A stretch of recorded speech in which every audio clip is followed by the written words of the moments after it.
నా గుండెల్లో స్థానం ఉన్న మీ అందరికీ మా దీన్ని టీవీలో చూస్తున్న తెలుగు ప్రజలందరికీ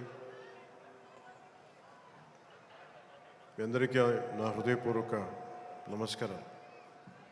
మనస్ఫూర్తిగా ఈ వేడుకకి మీ ఆశీర్వాదాలు ఇవ్వడానికి, మీ బ్లెస్సింగ్స్ చెప్పడానికి ఇక్కడికి వచ్చినందుకు మీ అందరికీ నా ధన్యవాదాలు తెలియజేసుకుంటాను. ఇందాక సుమా గారు మాట్లాడుతా గత కాలంలో కొన్ని ఏమన్నారండి మీరు ఇందాక సుమా గారు? అప్పట్లో లేదండి, అంటే మెల్లిగా నన్ను బీసీ ఎరాలోకి పెట్టేశారండి. ఈ మధ్యనే ఓజీ వచ్చిందని కూడా మీరు మర్చిపోయారు. సరే, అంటే నేను రెగ్యులర్గా సినిమాలు చేయకపోవడం వల్ల నన్ను ఇలా మీరు వెనక్కి నెట్టేయడం భావ్యం కాదని బల్ల గుద్ది మరీ ఈ సందర్భంలో మీకు తెలియజేస్తాను. బాధ కలిగిస్తున్నాయి నాకు ఈ మాటలు.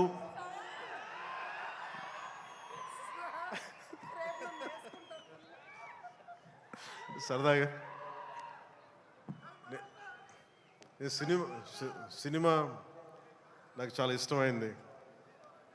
నాకు అన్నం పెట్టిన సినిమా, ఈరోజు ప్రజలకు సేవ చేసే గుర్తింపునిచ్చిన సినిమా. అందుకే నా నిర్మాతలు బాగుండాలని కోరుకుంటాను.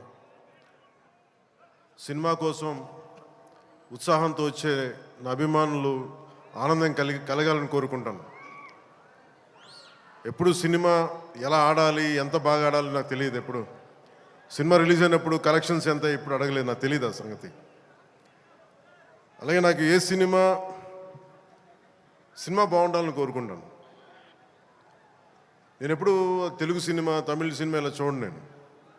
నేను ఇండియన్ సినిమా అనుకుంటాను. ఎప్పుడు నేను భారతీయ చిత్ర పరిశ్రమ అనుకుంటాను తప్ప ఈ తెలుగు, తమిళ్ లేదంటే హిందీ ఇట్లా అనుకోని ఎప్పుడు. అలాంటి తెలుగు చిత్ర పరిశ్రమ ఈరోజు భారతదేశంలో ప్రపంచవ్యాప్తంగా అది ఆస్కర్ దాకెళ్ళి, ఇది మన తెలుగు చిత్ర పరిశ్రమ తాలూకు గ్రేటెస్ట్ అచీవ్మెంట్ అది. అలాంటి తెలుగు చిత్ర పరిశ్రమలో నాకు చిన్నపాటి భాగస్వామ్యం ఉన్నందుకు చాలా ఆనందంగా ఉంటుంది. ఎప్పుడు నా నిర్మాతలు బాగుండాలని కోరుకుంటాను.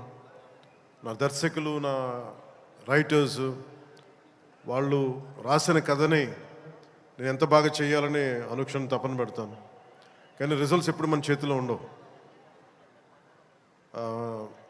ఒకసారి నేను ఎప్పుడు సినిమాలు నాకు పదే చాలా సందర్భాలు చెప్తూ ఉంటాను. నా వరకు ఒకే హీరో, అది మెగాస్టార్ చిరంజీవి గారు. సో ఎవరైనా నన్ను మెచ్చుకుంటా ఉంటే నాకు అంటే మన హరీష్ అన్నారు చిరంజీవి గారిని పిలవాలి అని మాట్లాడుతాను, ఆయన ఫంక్షన్ పిలవాలి అది అంటే చెప్పాను, మీకు హీరో కావాలి అంటే నన్ను పిలవండి, మీకు తమ్ముడు కావాలంటే చిరంజీవి గారిని పిలవండి. చిరంజీవి గారి పక్కన ఉంటే ఏమైపోతుందంటే నేను హీరో అన్న సంగతి మర్చిపోతాను. నాకు ఏం మాట్లాడాలో కూడా తెలియదు నాకు ఒక్కసారి. అలాంటిది అన్నయ్య చిరంజీవి గారు మనస్ఫూర్తిగా ఈరోజు ఉస్తాద్ భగత్ సింగ్ ట్రైలర్ చూసి ఆయన ట్వీట్ చేసింది ఇందాకే చూపించారు. ఇందాక నాకు అన్నయ్య చిరంజీవి గారికి మనస్ఫూర్తిగా నా ధన్యవాదాలు తెలుపుతున్నాను. అలాగే మన రామ్ చరణ్, తను కూడా ట్వీట్ చేసినందుకు మనస్ఫూర్తిగా నా ధన్యవాదాలు తెలుపుతున్నాను. అలాగే దర్శకులు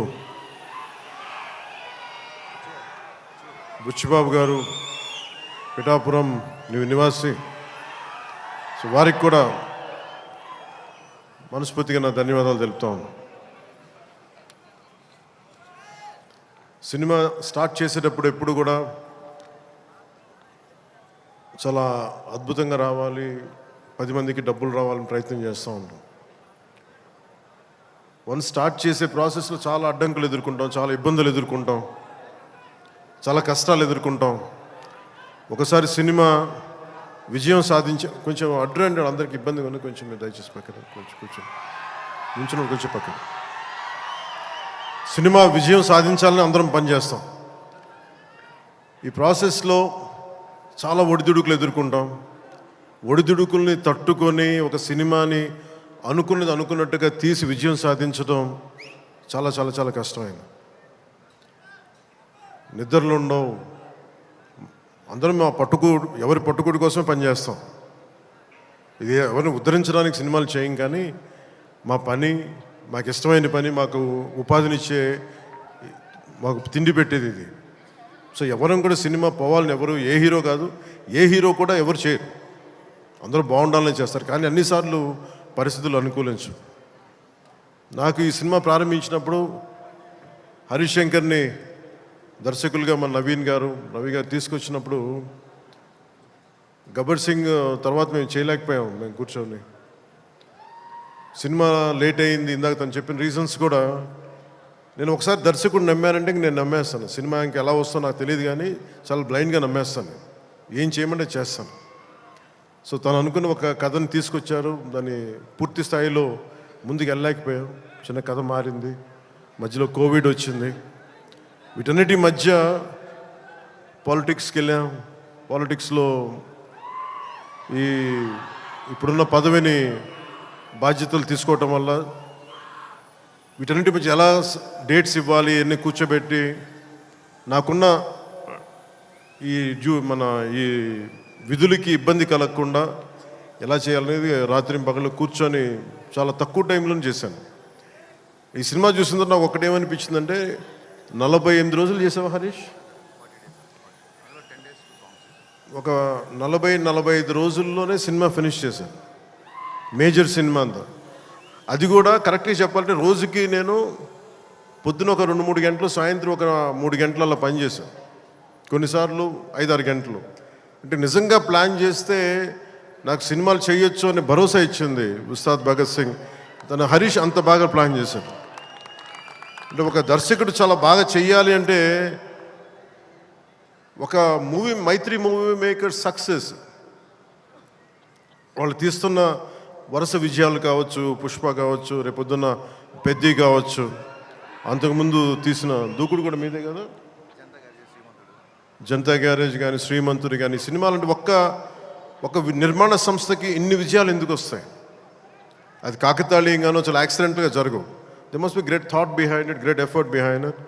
అందుకని వీళ్ళకి విజయాలు వస్తున్నాయి అంటే వాళ్ళు ఎంత కష్టపడతారని నాకు ఈ సినిమా చూసాక నాకు అర్థమైంది. మనస్ఫూర్తిగా అలాంటి మైత్రి నిర్మాణ సంస్థలో నాకు అవకాశం వచ్చింది. మనస్ఫూర్తిగా వారికి నా ధన్యవాదాలు తెలియజేసుకున్నాను. సార్ నేను పాలిటిక్స్లో మాట్లాడలేకపోతున్నాను, కొంచెం భరించాను.